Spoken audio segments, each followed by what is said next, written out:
আপনারা সবাই ভালো আছেন? ভালো লাগতেছে না? সুন্দর একটা পরিবেশ। আমার মনে হয় পৃথিবীর যদি শান্তিযুক্ত যে জায়গায় গেলে মনের সকল ক্লান্তি মিটে যাবে, মনের সকল আশা পূর্ণ হবে, চোখের সকল ক্লান্তিগুলো ঘুমে রূপান্তরিত হবে, পৃথিবীর সকল আশাগুলো যে স্থানে আসলে পূর্ণতা পাবে, সেই স্থান হলো পৃথিবীর অন্যতম পবিত্রতম স্থান, সেটি হলো আল্লাহর ঘর। সুবহানাল্লাহ। আমরা সেই পবিত্রতম স্থানে বসে নিজের মন, নিজের মাইন্ড, নিজের মনের কান, আমাদের চর্ম কানকে এক করে একাকার করে মহান রব্ব করিমের সেই ফজিলত পূর্ণ বর্ণনা শোনার সেই সৌভাগ্য দান করেছেন। সেজন্য আমরা আবারও বলি আলহামদুলিল্লাহ। আমার আজকের আলোচনার টপিক ছিল সম্প্রতি আল্লাহ রাসূল সাল্লাল্লাহু আলাইহি ওয়াসাল্লামের শান এবং চরিত্র নিয়ে বাংলার কিছু কুখ্যাত কুলাঙ্গাররা, যেটা আজকের নতুন নয়, কিন্তু 24-এর গণ অভ্যুত্থানের পরও এমন কুলাঙ্গারদের স্পৃহা বাংলার জমিনে এখন রয়েছে। সেই সমস্ত কুলাঙ্গারদের বিরুদ্ধে কথা বলার, সুচ্ছার হওয়ার, নবী পাকের সেই মুহাব্বতের আলোচনা করার আজকের মূল টপিক ছিল আমার। কিন্তু যেহেতু আল্লাহ যদি চান, আমরা ইনশাআল্লাহ আগামীকাল থেকে হয়তো রমাদানের মাস আমরা পেয়ে যাব ইনশাআল্লাহ, যদি আল্লাহ চাহেন। তাই রমাদানের পূর্বে কিছু আলোচনা না করলে নয়। একটা আমাদের শারীরিক এবং মানসিক একটা প্রস্তুতির বিষয় আছে, সেজন্য সব কিছুর বিষয় বিবেচনা করে আজকের আমি আলোচনার টপিক রাখতে বাধ্য হলাম কোরআন ও হাদিসের আলোকে রমাদানের গুরুত্ব ও ফজিলত, রোজা ভঙ্গের শাস্তি এবং মানুষকে ইফতার করানোর ফজিলত সম্পর্কে সংক্ষিপ্ত সময়ের মধ্যে আমি আমার আলোচনাগুলো শেষ করার চেষ্টা করব ইনশাআল্লাহ। আমরা কিন্তু এখানে কেন আসছি বললাম? শিখার জন্য আসছি। কেন আসছি আমরা এখানে? সুতরাং এখান থেকে আমরা শিখে যাব। এখান থেকে আমরা কি যাব? আমি আজকের আলোচনা পয়েন্ট বাই পয়েন্ট একদম সহজ ভাষায় আপনাদেরকে বোঝানোর চেষ্টা করব, আপনারা বোঝার চেষ্টা করবেন এবং আপনারা নিজেরাও বুঝবেন, আমলও করবেন। ঘরে গিয়ে মা বোনদেরকেও সেই বিষয়গুলো আপনারা বাংলায় শুনিয়ে দিবেন। পারবেন তো ইনশাআল্লাহ? আমি কোরআনে পাক থেকে একটি আয়াত তিলাওয়াত করেছি, যেখানে আল্লাহ সুবহানাহু ওয়া তাআলা বললেন, ইয়া আইয়ুহাল্লাযীনা আমানু কুতিবা আলাইকুমুস সিয়াম কামা কুতিবা আলাল্লাযীনা মিন ক্বাবলিকুম লাআল্লাকুম তাত্তাকুন। হে ঈমানদারগণ, আমি আল্লাহ তোমাদের উপর রোজাকে ফরজ করেছি, কামা কুতিবা আলাল্লাযীনা মিন ক্বাবলিকুম, যেভাবে তোমাদের পূর্ববর্তী উম্মত এবং নবী রাসূলের উপর আমি ফরজ করেছিলাম, লাআল্লাকুম তাত্তাকুন। এই রোজা আমি ফরজ করার মূল উদ্দেশ্য হলো যেন তোমরা তাকওয়া অর্জন করতে পারো। যেন তোমরা কি অর্জন করতে পারো? সহজ বাংলা মিনিং আমরা বুঝছি না? এবার আসি, যখন রমাদান মাস যখন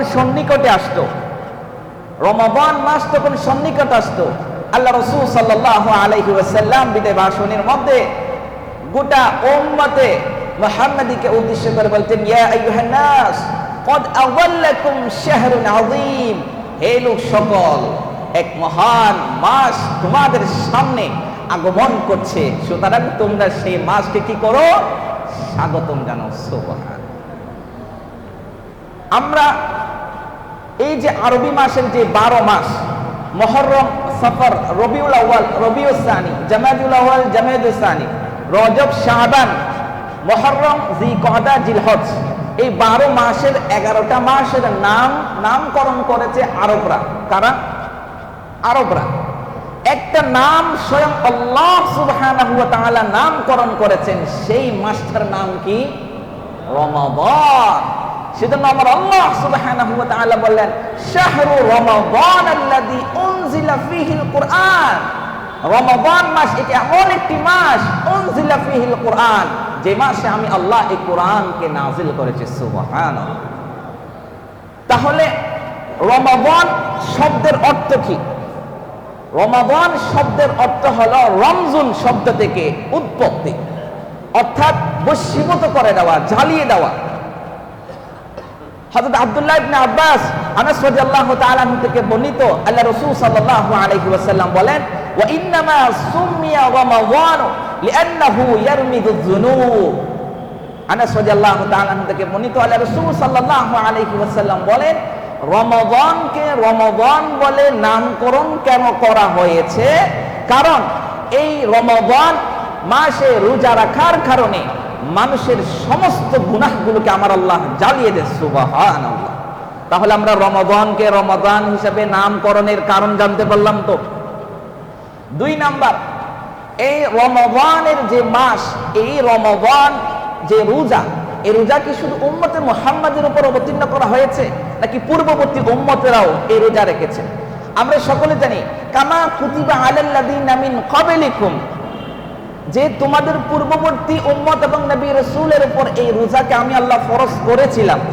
তার মানে সর্বপ্রথম নবী হযরত আদম আলাইহিস সালাতু ওয়াস সালাম থেকে হযরত ঈসা আলাইহিস সালাতু ওয়াস সালাম পর্যন্ত সকল নবী রাসূল এবং তাদের অনুসারীদের উপর আল্লাহ এই রোজাকে ফরজ করেছিলেন।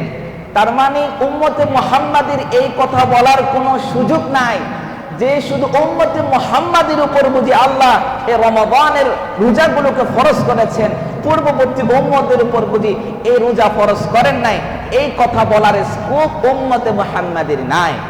কেননা হযরত আদম আলাইহিস সালাতু ওয়াস সালাম আইয়ামে 20 চন্দ্র মাসের 14, 15, 16 তারিখ এই রোজাগুলো প্রতি মাসে তিনি রাখতেন। হযরত নূহ আলাইহিস সালাতু ওয়াস সালাম জিলহজ মাসের 10 তারিখ, এবং এরপরে আপনার এই যে এই 3টে আইয়ামে 20 যেটাকে আমরা বলি, এই হযরত নূহ আলাইহিস সালাতু ওয়াস সালাম থেকে শুরু করে মুসা আলাইহিস সালাতু ওয়াস সালাম, দাউদ আলাইহিস সালাতু ওয়াস সালাম, ঈসা আলাইহিস সালাতু ওয়াস সালাম প্রত্যেকেই রোজা রেখেছেন। প্রত্যেকে কি রেখেছেন? রোজা রেখেছিলেন। এবার প্রশ্ন জাগতে পারে যে হুজুর, উম্মতে মুহাম্মাদের উপর এই রোজাকে আমার আল্লাহ কয়টি ধাপে ফরজ করেছেন? কয়টি ধাপে ফরজ করেছেন? তন্মধ্যে আমরা যদি বলতে পারি উম্মতে মুহাম্মাদের উপর আল্লাহ সুবহানাহু ওয়া তাআলা 4টি ধাপে রোজাকে ফরজ করেছেন। কয়টি ধাপে? ধাপগুলো ভালো করে মনে রাখবেন। কয়টি ধাপে? 4টি ধাপে আল্লাহ সুবহানাহু ওয়া তাআলা উম্মতে মুহাম্মাদের উপর এই রোজাকে ফরজ করেছেন। 1 নাম্বার ধাপ, আব্দুল্লাহ ইবনে মাসউদ রাদিয়াল্লাহু তাআলা আনহু আনিন নবী সাল্লাল্লাহু তাআলা আলাইহি ওয়াসাল্লাম কানা ইয়াসুমু 3 আইয়াম মিন কুল্লি শাহর। আব্দুল্লাহ ইবনে মাসউদ রাদিয়াল্লাহু তাআলা আনহু থেকে বর্ণিত, আল্লাহ রাসূল সাল্লাল্লাহু আলাইহি ওয়াসাল্লাম প্রতি মাসে 3টি করে রোজা রাখতেন। কয়টি করে রোজা রাখতেন? 3টি করে রোজা রাখতেন। আমার আল্লাহ সুবহানাহু ওয়া তাআলা তার হাবিবের এই 3টি রোজা যখন তিনি প্রতি মাসে যখন রাখতেন, এই রোজা রাখার দেখা যখন সাহাবায়ে কেরামরা দেখতেন, তাহলে সাহাবায়ে কেরামরাও তারা সাথে সাথে রোজা রাখতেন। তার মানে প্রথম ধাপ হলো উম্মতে মুহাম্মাদের উপর প্রথম ধাপে যে রোজা অবতীর্ণ হয়েছে, যে রোজা ফরজ হয়েছে, আমার আল্লাহ প্রথম দিকে উম্মতে মুহাম্মাদিকে অভ্যাস করালেন। প্রথম দিকে কি করালেন? উম্মতে মুহাম্মাদিকে অভ্যাস করালেন যে আল্লাহ রাসূল প্রতি মাসে 3টা করে রোজা রাখতেন। সাহাবায়ে কেরামরা এই রোজা রাখার জিনিসটা দেখতেন এবং তারাও প্রতি মাসে 3টা করে রোজা রাখতেন। 2 নাম্বার ধাপ, আমার আল্লাহ সুবহানাহু ওয়া তাআলা উম্মতে মুহাম্মাদের উপর একটা রোজা ফরজ করলেন। আল্লাহ রাসূল সাল্লাল্লাহু আলাইহি ওয়াসাল্লাম বলেন, আন ইবনে আব্বাস রাদিয়াল্লাহু তাআলা আনহুমা قال قدم النبي صلى الله تعالى عليه وسلم المدينة فرأى اليهود تصوم يوم عاشوراء فقال ما هذا؟ قالوا هذا يوم صالح هذا يوم نجى الله بني إسرائيل من عدوهم। হযরত ইবনে আব্বাস রাদিয়াল্লাহু তাআলা আনহু থেকে বর্ণিত, তিনি বলেন নবী পাক জনাব হযরত মুহাম্মদ মুস্তাফা সাল্লাল্লাহু আলাইহি ওয়াসাল্লাম মক্কা থেকে মদিনায় যখন হিজরত করলেন, ফারআল ইয়াহুদা, তিনি দেখতে পেলেন ইহুদিদেরকে কি অবস্থায়, তাসুমা ইয়াউমা আশুরা, আশুরার দিন যখন আসতো, মুহররমের 10তম দিন যখন আসতো, আল্লাহ রাসূল দেখতে পেলেন সেই সময় মদিনার যারা ইহুদি আছে তারা রোজা রাখতেন। আল্লাহ রাসূল সাল্লাল্লাহু আলাইহি ওয়াসাল্লাম তাদের এই অবস্থা দেখে বলেন, মা হাদা, এটা কিসের রোজা, এটা কিসের রোজা? আল্লাহ রাসূল সাল্লাল্লাহু আলাইহি ওয়াসাল্লামের প্রশ্নের উত্তরে তারা বললেন, ক্বালু হাদা ইয়াউমুন সালিহুন, হাদা ইয়াউমুন নাজাল্লাহু বনি ইসরাঈলা মিন আদুওয়িহিম, এটা একটা কল্যাণময় দিন। এই দিনে আল্লাহ সুবহানাহু ওয়া তাআলা বনি ইসরাঈলকে তাদের শত্রুর কবল থেকে মুক্তি দিয়েছিলেন। ফাসানাহু মূসা, সেটার শুকরানান মূসা আলাইহিস সালাতু ওয়াস সালাম সেই সময় একটা রোজা রেখেছিলেন। সেজন্য আমরাও মূসা আলাইহিস সালাতু ওয়াস সালামের অনুসরণ করে আমরাও প্রতি বছর যখন মুহররমের 10 তারিখ আসে তখন আমরা সেই দিনে রোজা রাখি। আল্লাহ রাসূল সাল্লাল্লাহু আলাইহি ওয়াসাল্লাম বলেন, ফাকালা রাসূলুল্লাহ সাল্লাল্লাহু তাআলা আলাইহি ওয়াসাল্লাম, ফাআনা হাক্কু বিমূসা মিনকুম, আল্লাহ রাসূল সাল্লাল্লাহু আলাইহি ওয়াসাল্লাম বলেন, মূসা আলাইহিস সালাতু ওয়াস সালাম একজন নবী ছিলেন, আমিও একজন নবী, সুতরাং তোমাদের চেয়ে মূসা আলাইহিস সালাতু ওয়াস সালামকে ভালোবাসার সবচেয়ে হকদার আমি বেশি। এরপরে আল্লাহ রাসূল সাল্লাল্লাহু আলাইহি ওয়াসাল্লাম ফাসামাহু ওয়া আমারা বিসিয়ামিহি, তিনি নিজেও রোজা রাখলেন এবং সাহাবায়ে কেরামদেরকে মুহররমের 10 তারিখ রোজা রাখার নির্দেশ দিলেন। আল্লাহু আকবার। তাহলে উম্মতে মুহাম্মাদের দ্বিতীয় ধাপ, কয়টি রোজা ফরজ করেছেন আমার আল্লাহ? আমার কথা বুঝা আসছে না? একটি রোজা। তাহলে প্রথমে আল্লাহ উম্মতে মুহাম্মাদীকে অভ্যাস করালেন প্রতি মাসে কয়টা রোজা রাখে? 3টা রোজা রাখে। 2 নাম্বার, প্রতি বছরে মুহররমের দিনে একটা রোজাকে ফরজ করলেন। 3 নাম্বার আল্লাহ সুবহানাহু ওয়া তাআলা কোরআনের মধ্যে বলেন, ইয়া আইয়ুহাল্লাযীনা আমানু কুতিবা আলাইকুমুস সিয়াম কামা কুতিবা আলাল্লাযীনা মিন ক্বাবলিকুম লাআল্লাকুম তাত্তাকুন।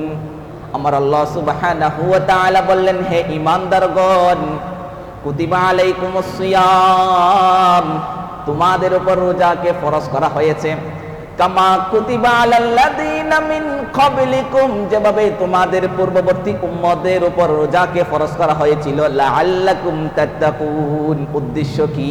যেন তোমরা তাকওয়া অর্জন করতে পারো। এরপর আমার আল্লাহ সুবহানাহু ওয়া তাআলা বললেন, আইয়ামান মাদুদাত, ফামান কানা মিনকুম মারিদান আও আলা সাফারিন ফাইদ্দাতুম মিন আইয়ামিন উখর। আমার আল্লাহ এই জায়গায় একটু ছাড় দিয়েছেন, যদি তোমাদের মধ্যে কেউ অসুস্থ হয়ে যায়, তোমাদের মধ্যে যদি কেউ সফররত অবস্থায় থাকে, তাহলে সে চাইলে সেই সময়গুলোতে রোজা না রেখে পরবর্তী সেই রোজাগুলো সে পালন করতে পারে। ওয়ালাল্লাযীনা ইউতীকুনাহু ফিদিয়াতুন তুআমু মিসকিন, আর তোমাদের মধ্যে যারা রোজা রাখতে অক্ষম তারা যেন সাদকা হিসাবে গরিব মিসকিনদেরকে সেই রোজার বিনিময়ে তারা ফিদিয়া দিয়ে দেয়। আমার আল্লাহ সুবহানাহু ওয়া তাআলার এই আয়াত, ওয়া আলাল্লাযীনা ইউতীকুনাহু ফিদিয়াতুন তুআমু মিসকিন, বুখারী মুসলিম বিভিন্ন হাদিসের এই জায়গার মধ্যে ব্যাখ্যা করতে গিয়ে বলেন, সেই সময়ে আল্লাহ সুবহানাহু ওয়া তাআলা উম্মতে মুহাম্মাদীর যারা দানবীর ছিলেন, যাদের টাকা পয়সা ছিল, যারা অর্থের সম্পদের মালিক ছিল, আল্লাহ তাদের জন্য ছাড় দিয়েছিলেন। তোমরা চাইলে রোজা রাখতে পারো, আর যদি তোমরা রোজা না রাখতে না চাও, প্রত্যেক রোজার বিনিময়ে ফিদিয়া দিয়ে দাও। কেন? এই একটা উদ্দেশ্যকে সামনে রেখে সেই সময়ে ধরেন যারা মিসকিন গরিব যারা আছে, যেন রমজান মাসে তারা সেহরি এবং ইফতার যেন সুন্দরভাবে করতে পারে, জায়গায় জায়গায় গিয়ে যেন ভিক্ষা করতে না হয়। একটা যদি মানুষ সাদকার টাকাগুলো, যদি ফিদিয়ার টাকাগুলো তাদের কাছে যদি পৌঁছা দেয়, তাহলে তারা সেই টাকাগুলোর বিনিময়ে সাহারি এবং ইফতার করার মাধ্যমে সুন্দরভাবে সে রমজান মাসটা তারা সুন্দরভাবে উদযাপন করতে পারে। তাহলে আমার আল্লাহ এই জায়গায় একটু কি দিয়েছেন? ছাড় দিয়েছেন। তাহলে আমরা কি বলেছি? আমার আল্লাহ পরের আয়াতে বলেছেন, ফামান তাতাওয়া খায়রান ফাহুয়া খায়রুল লাহ, তোমাদের মধ্যে যদি কেউ অতিরিক্ত রোজা রাখতে চায় সেটা তাদের জন্য কল্যাণকর। ওয়া আন তাসুমু খায়রুল লাকুম ইন কুনতুম তা'লামুন, আর যদি তোমরা জানতে যে তোমাদের জন্য রোজা রাখাটাই সবচেয়ে বেশি উত্তম। তার মানে উম্মতে মুহাম্মাদীর প্রথমে কি করেছিলাম, প্রথম ধাপে তাদেরকে অনুশীলন করানো হয়েছিল। 2 নম্বর ধাপে প্রতি বছরে মুহররম মাসের 10 তারিখে একটা করে রোজা ফরজ করা হয়েছিল। 3 নম্বর ধাপে আমার আল্লাহ সুবহানাহু ওয়া তাআলা উম্মতে মুহাম্মাদীর যারা এলিট শ্রেণী আছে, যারা টাকাওয়ালা সম্পদশালী আছে, তাদের জন্য একটু ছাড় দিয়েছেন যে তোমরা চাইলে রোজা না রেখে সেই প্রত্যেকটা রোজার বিনিময়ে একটা একটা করে ফিদিয়া তোমরা দিতে পারো। অনেকের প্রশ্ন জাগে যে হুজুর এখানে ফিদিয়া বলতে কি দেওয়া যাবে? আমরা যেমন সদকায়ে ফিতর দিই, ঈদুল ফিতরের সময় যেমন সদকায়ে ফিতর দিই, এই ফিতর যে পরিমাণ আমরা টাকা দিই সেই পরিমাণ টাকা একটা রোজার বিনিময়ে আমরা দিয়ে দিতে পারি। সর্বশেষ 4 নম্বর ধাপে আমার আল্লাহ সুবহানাহু ওয়া তাআলা বললেন শাহরু রমাদানাল্লাযী উনজিলা ফীহিল কুরআন হুদাল লিন-নাসি ওয়া বাইয়িনাতিম মিনাল হুদা ওয়াল ফুরকান ফামান শাহিদা মিনকুমুশ শাহরা ফালইয়াসুম। আমার আল্লাহ সুবহানাহু ওয়া তাআলা এই আয়াত অবতীর্ণ করার ফলে পূর্বের যেই 3টা ধাপ আছে সেই 3টা ধাপের প্রত্যেকটা ধাপের হুকুমগুলো আমার আল্লাহ রহিত করে দিয়েছেন। সুবহান। আমরা কোরআনের যারা আলেমরা এটা বুঝবেন, নাসিখ মানসুখ বলে একটা আছে, যে কোরআনের আয়াতের হুকুমগুলো কি হয়ে যাওয়া, রহিত হয়ে যাওয়া। কোরআনের আয়াতের হুকুমগুলো রহিত হয়ে যাওয়া, অর্থাৎ একটা পরবর্তী আয়াত যখন অবতীর্ণ হয় পূর্বের আয়াতের যে হুকুম সেই হুকুমটা রহিত হয়ে যাবে কিন্তু আয়াতটা থেকে যাবে। আয়াতের হুকুম রহিত হয়ে যাওয়া মানে এই না যে কোরআন শরীফ থেকে আয়াতটা সহ বাদ দিয়ে দেওয়া, এটাকে নাসিখ মানসুখ বলে। আমরা এদিকে যাব না। তাহলে পূর্ববর্তী যে 3টা ধাপ, 1 নম্বর ধাপে অভ্যাস করালেন, 2 নম্বর ধাপে প্রতি বছর একটা রোজা রাখার নির্দেশ দিলেন, 3 নম্বর ধাপে একটু ছাড় দিলেন, তোমরা চাইলে রোজাও রাখতে পারো, চাইলে সেটা রোজার বিনিময়ে ফিদিয়াও দিতে পারো। 4th মাসে 4th ধাপে আমার আল্লাহ বলেন শাহরু রমাদান, এটা এমন একটি মাস আল্লাযী উনজিলা ফীহিল কুরআন, যে মাসে আমি আল্লাহ এই কোরআনকে অবতীর্ণ করেছি, হুদাল লিন-নাস, যেটি মানুষের জন্য হেদায়েত স্বরূপ, ওয়া বাইনাতিম মিনাল হুদা ওয়াল ফুরকান ফামান শাহিদা মিনকুমুশ শাহরা ফালইয়াসুম, তোমাদের মধ্যে যারা এই রমাদান মাসকে পাবে ফালইয়াসুম, তাকে অবশ্যই অবশ্যই রোজা রাখতে হবে।